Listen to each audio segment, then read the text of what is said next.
Hello everyone, welcome to Satyarth programming hub. इस video में हम लोग सीखेंगे कि कैसे हम लोग क्रिएट कर सकते हैं और रन कर सकते हैं ASP.NET core web API project visual studio code में। विजुअल स्टूडियो कोड आपका एक क्रॉस प्लेटफॉर्म कोड एडिटर है जो कि आपका विंडोज, मैक और लाइनेक्स तीनों के लिए अवेलेबल है। इसलिए विजुअल स्टूडियो कोड का यूज करना आना बहुत इंपॉर्टेंट हो जाता है। इसलिए मैं ये वीडियो कर रहा हूँ। वीडियो आपको पसंद आए तो वीडियो को प्लीज़ लाइक कीजिए, चैनल को सब्सक्राइब कीजिए। अगर आपको लगता है कि वीडियो किसी और के लिए हेल्पफुल हो सकता है तो उनके साथ शेयर कीजिए। कमेंट बॉक्स में अपना फीडबैक शेयर करना बिल्कुल भी मत भूलिएगा। इस वीडियो के अंत तक आप ये बहुत अच्छे से सीख जाओगे कि विजुअल स्टूडियो कोड में ASP.NET core web API project या फिर कंसोल प्रोजेक्ट या फिर कोई और प्रोजेक्ट जो है वो कैसे आप बना सकते हो। तो प्रोजेक्ट बनाने के लिए आपकी जो रिक्वायरमेंट है उसको हम लोग डिस्कस कर लेते हैं। तो सबसे पहले आपके पास .NET SDK होना चाहिए जो कि आपको इस लिंक पे मिल जाएगा और ये लिंक आपको जो है वो डिस्क्रिप्शन में मिल जाएगा।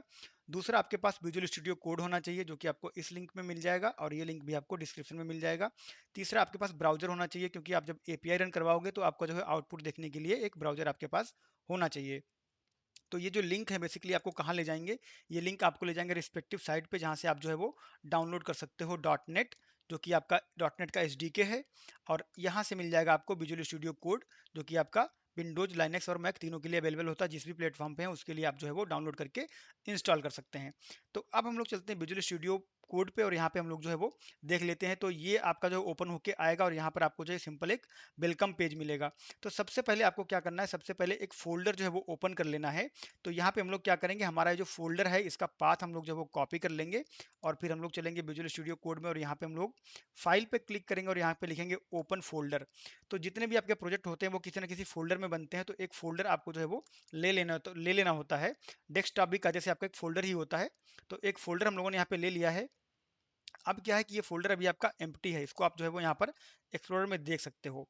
तो सबसे पहले हम लोग क्या करेंगे, सबसे पहले हम लोग यहाँ पर जो है वो एक प्रोजेक्ट बनाएंगे जो कि हमारा वेब एपीआई प्रोजेक्ट होगा। तो वेलकम विंडो को आप क्लोज कर सकते हो, कोई प्रॉब्लम नहीं है। यहाँ पर आपकी जो टर्मिनल विंडो है बेसिकली अगर ये आपकी क्लोज्ड है तो आप इसको कैसे ओपन कर सकते हो, कंट्रोल और फिर टिल्डा बटन दबा के आप कर सकते हो। टिल्डा बटन कौन सा होता है, इसके बटन के जस्ट नीचे आपका जो है वो टिल्डा बटन होता है। तो कंट्रोल और टिल्डा जब दबाते हैं तो ये विंडो आपकी जो है वो टॉगल होती है। कंट्रोल एंड टिल्डा बटन जो है आपको दबाना है। टिल्डा कहाँ मिलेगा आपको, स्केप के जस्ट नीचे। ऑलराइट, तो अब हम लोग क्या करेंगे, यहाँ पर जो है वो एक कमांड लिखेंगे। वो कमांड क्या करेगा, बेसिकली आपका जो है वो प्रोजेक्ट बना के लाएगा। तो उस कमांड को हम लोग जो है वो समझ लेते हैं। और उससे पहले एक बार फिर से देख लीजिए, यहाँ पर अभी हमारे पास जो है वो कोई भी प्रोजेक्ट, कोई भी फोल्डर नहीं बना हुआ है। तो यहाँ पे हम लोग लिखेंगे .NET। तो डॉट नेट क्यों लिखेंगे, डॉट नेट आपका जो है वो एसडीके को रिप्रेजेंट करता है, ये कमांड है। तो डॉट नेट लिखेंगे, उसके बाद में लिखेंगे न्यू। तो डॉट नेट और उसके बाद में न्यू, न्यू का मतलब है हम लोग कुछ नया बना रहे हैं। उसके बाद में आप टाइप ऑफ प्रोजेक्ट बनाओगे, जैसे यहाँ पे लिखो आप कंसोल, तो आपका कंसोल ऐप बन जाएगा। अगर आप यहाँ पे लिखोगे वेब एपीआई तो आपका वेब एपीआई प्रोजेक्ट बन जाएगा। तो हम लोग वेब एपीआई बना रहे हैं तो हम लोग वेब एपीआई लिखेंगे और उसके बाद में हम लिखेंगे -n। तो -n का मतलब है नेम, और नेम किसका, प्रोजेक्ट का। तो आप यहाँ पे लिख सकते हो माई फर्स्ट वेब एपीआई। तो अब इसको फिर से एक बार समझ लेते हैं। डॉट नेट जो कि आपके एसडीको को रिप्रेजेंट करता है। फिर ये है आपका न्यू कीवर्ड कि आप कुछ नया बना रहे हो। क्या नया बना रहे हो, आप एपीआई नया बना रहे हो तो आपने वेब एपीआई लिखा है। कंसोल नया बनाओगे तो आप कंसोल लिखोगे। -n का मतलब क्या है, नेम, किसका नेम, आपके प्रोजेक्ट का नेम जो हम लोगों ने दे दिया है। प्रोजेक्ट कहाँ बनेगा, आपके फोल्डर के अंदर बनेगा, जो फोल्डर आपने विजुअल स्टूडियो कोड में ओपन किया हुआ है। आपको सिंपल यहाँ पर जो वो एंटर कर देना है। एंटर करने के बाद में आपको चीजें सिंपली यहाँ पे दिख जाएंगी कि आपका फोल्डर यहाँ पे बन चुका है। और जो टेम्पलेट आपका होता है आउट ऑफ द बॉक्स जो आपका आता है डॉट नेट फ्रेमवर्क के साथ, डॉट नेट कोर के साथ जो आपका टेम्पलेट आता है वो आपका यहाँ पे बन चुका है। अब इसको आप यहाँ पे एक्सपेंड करोगे तो आपको यहाँ पर जो है वो सारी चीजें दिख जाएंगी। आपकी जो files by with in the template आती हैं वो आपको यहाँ पर जो है वो दिख जाएंगी। program.cs फाइल में जाओगे तो आपको यहाँ पर जो चीजें दिख जाएंगी। सेम चीज आपको कहाँ दिखेगी, सेम चीज आपको जो है वो दिखेगी आपके फाइल एक्सप्लोरर में। यहाँ पे आप आओगे तो यहाँ पर भी आपको एग्जैक्टली सेम चीजें जो है वो दिख जाएंगी, यानी कि हमारा जो प्रोजेक्ट है वो फाइनली बन गया है। अब आपको जो है रन करवाना है, तो रन करवाने के लिए आप क्या करोगे, एक और कमांड है आपका जिसको कि हम लोग बोलते हैं डॉट नेट रन। तो यहाँ पे मैं टाइप कर देता हूँ डॉट नेट और उसके बाद में आपको यहाँ पे लिखना है रन। तो जो स्पेलिंग आपकी डॉट नेट की है वो आपकी करेक्ट होनी चाहिए। इनफैक्ट आपका जो भी कमांड है उसकी स्पेलिंग करेक्ट होनी चाहिए। तो डॉट नेट रन बेसिकली क्या करेगा, डॉट नेट रन आपके जितने भी पैकेजेस हैं उनको रिस्टोर करेगा, आपके प्रोजेक्ट को बिल्ड करेगा और फिर उसको रन करवाएगा। तो इसमें थोड़ा सा समय लगेगा, तो मैं एंटर कर देता हूँ और इसके होने के बाद हम लोग जो है वापस आते हैं। तो यहाँ पर एक इंटरेस्टिंग चीज़ है, जब आप रन करवाते हो तो आपको ये जो है वो आपको मैसेज आता है, एरर आता है, could not find a project to run. तो ये कॉमन प्रॉब्लम है। बेसिकली प्रॉब्लम क्या है कि अभी हम लोग जो है वो एसपीएच लॉन्ग्स जो फोल्डर है उसके कॉन्टेक्स्ट में है, और हमारा प्रोजेक्ट बना है माई फर्स्ट वेब एपीआई के कॉन्टेक्स्ट में। तो आपको स्विच करना पड़ेगा कॉन्टेक्स्ट। तो कैसे स्विच करेंगे? सीडी और उसके बाद में माई टाइप करके टैब कर दीजिए, और उसके बाद में कर दीजिए एंटर। तो अब देखिए आप कहाँ आ गए हैं, my first web API project में आ गए हैं। अब आपको सेम कमांड लिखना है। तो आप अप एरो की यूज करके कमांड में ट्रैवर्स कर सकते हैं। तो डॉट नेट रन हमारा जो है वो मिल गया है, और भी कमांड आपको मिल जाएंगे, बट हमें चाहिए है डॉट नेट रन। तो यहाँ पे मैं क्या कर रहा हूँ, अप एरो और डाउन एरो का जो है वो यूज कर रहा हूँ। तो डॉट नेट रन पे रुक जाएंगे, एंटर करेंगे, और let's build and restore everything and then I will be back and explain other things. All right, तो सारे पैकेजेस रिस्टोर हो गए हैं, ऐप हमारा जो है वो बिल्ड हो गया है, और एपीआई हमारी जो है वो रन हो गई। तो यहाँ पे हमारी एपीआई जो है वो रन हो रही। तो इसको आप कॉपी कर सकते हो और ब्राउजर में ओपन कर सकते हो, या फिर यहीं पर आप कंट्रोल प्रेस करोगे तो ये आपको यहाँ पे हैंड का आइकन दिख जाएगा। आपको जस्ट क्लिक कर देना है, और क्लिक करने के बाद यहाँ पे ब्राउजर में आपका जो है वो पेज ओपन हो जाएगा। तो इनिशियली यहाँ पर आपको जो है वो इस तरह से एक एरर मैसेज मिलता है कि page can not be found. तो इसमें भी जो है काफ़ी लोग परेशान हो जाते हैं।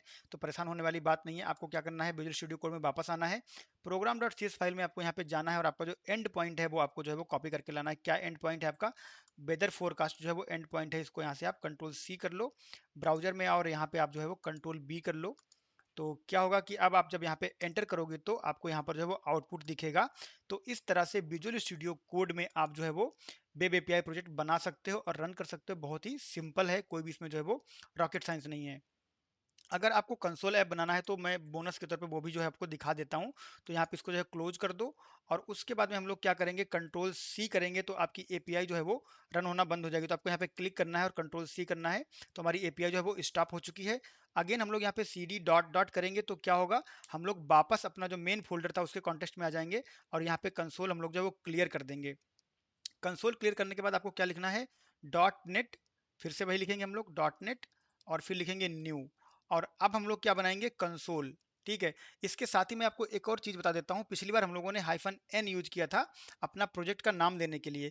प्रोजेक्ट अगर आपको किसी और फोल्डर में बनाना है तो आप हाइफन ओ का यूज करते हैं। तो हाइफन ओ जब यूज करेंगे तो किसी और फोल्डर का आप यहाँ पर पाथ दे सकते हैं, हाइफन ओ फॉर आउटपुट, कि आप कहाँ पर आउटपुट रखना चाहते हो। तो मतलब इसका क्या हुआ, इसका मतलब ये हुआ कि मैं यहाँ पे लिखता हूँ 1, और फिर लिखता हूँ यहाँ पर स्लैश, उसके बाद में लिखता हूँ 2, और फिर मैं लिखता हूँ यहाँ पर 3। तो इसका मतलब ये हुआ कि हमारा जो ऐप होगा, बेसिकली कंसोल ऐप, एक फोल्डर बनेगा 1, फिर दूसरा फोल्डर उसके अंदर बनेगा 2, फिर तीसरा फोल्डर बनेगा 3, और उसके बाद मैं यहाँ पे लिखूंगा माई फर्स्ट कंसोल ऐप, और तब जाके हमारा जो है वो कंसोल ऐप बनेगा। तो मैं यहाँ पे जो है वो एंटर कर देता हूँ, और एंटर करने के बाद में आप यहाँ पर जो है वो चीज़ों को देख पाओगे कि कैसे हो रही है। मैं आपको जो है वो चल के एक्सप्लोरर पे दिखाऊंगा यहाँ पे, और यहाँ पर भी मैं आपको जो दिखा दूंगा। तो आप देखो यहाँ पे बन हो गया, बन के अंदर यहाँ पर आपका 2 हो गया, फिर 3 हो गया, और उसके बाद में आपका माई फर्स्ट कंसोल ऐप हो गया। सेम चीज़ आप यहाँ पे आके देखोगे तो 1 है, फिर 1 के अंदर 2 है, 2 के अंदर 3 है, 3 के अंदर आपका जो है वो कंसोल ऐप है। तो ये जो पाथ है बेसिकली मैं यहाँ पे कॉपी कर लेता हूँ, और कॉपी करने के बाद में मैं यहाँ पे क्या करूँगा, सीडी करूँगा, और सीडी करने के बाद स्पेस देके मैं इसको पेस्ट कर दूंगा और एंटर कर दूंगा। तो मैं सीधा अपने कंसोल ऐप के कॉन्टेक्स्ट में आ गया हूँ। अब मुझे फिर से जो है यहाँ पर dot net run call call कर देना है। तो डॉट नेट रन को मैं यहाँ पे कॉल कर दूंगा।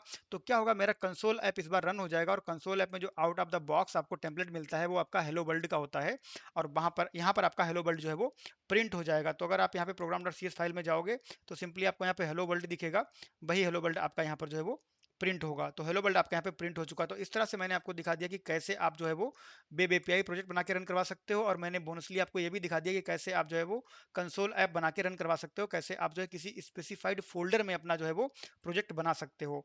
तो होपफुली आपको ये वीडियो जो है पसंद आया होगा, आपको कॉन्सेप्ट क्लियर हो गए होंगे कैसे विजुअल स्टूडियो कोड में आप जो है वो प्रोजेक्ट बना सकते हो, आपको समझ में आएगा। तो वीडियो को प्लीज़ लाइक कीजिए, चैनल को सब्सक्राइब कर लीजिए। अगर आपको लगता है कि ये वीडियो किसी और के लिए हेल्पफुल होगा तो उनके साथ शेयर कीजिए। अपना फीडबैक कमेंट बॉक्स में जरूर से शेयर कीजिए। अगर आपको कोई और वीडियो देखना है तो आप कमेंट बॉक्स में कमेंट करके बता सकते हैं। धन्यवाद।